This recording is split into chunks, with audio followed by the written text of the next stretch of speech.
అని స్పష్టం చేశారు. పార్టీ సిద్ధాంతం తెలియని వాళ్లు కూడా మాట్లాడుతున్నారని విమర్శించారు. వాళ్లే టికెట్లు ఇస్తాననడం హాస్యాస్పదంగా ఉందని ఎద్దేవా చేశారు. పార్టీ వ్యవహారాలలో జోక్యం చేసుకుంటే సహించేది లేదని హెచ్చరించారు. జగిత్యాల మున్సిపాలిటీ అభివృద్ధిపై చర్చకు సిద్ధమని జీవన్ రెడ్డి సవాల్ విసిరారు.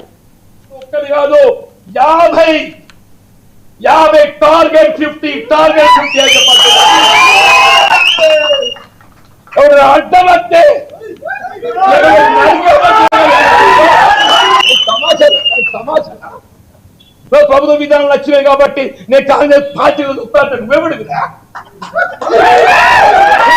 అని చెప్పట్టు నేను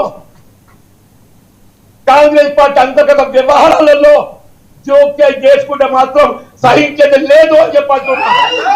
నిజమైన కాంగ్రెస్ వాది కాంగ్రెస్ పార్టీ కార్యకర్త వాళ్ళ కొరకైనా పోరాటం చేస్తా. కానీ సందులు వచ్చేటోళ్ళు సందులు దూచేటోళ్ళు మాత్రం ఏదైతుందో సహించేది. శ్రీరామచంద్ర ప్రభు ఏదైతుందో ధర్మానికి కట్టుబడి ఉన్న రావణాసుడి 10 తలలు నరికిండు.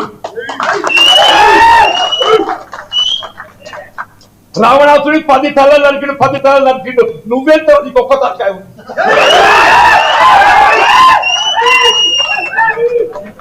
10 తలలో మనకి శ్రీరామచంద్ర ప్రభువు మనకు ఆదర్శం అని చెప్పండి. నువ్వెంత ఒక్క తలకాయ.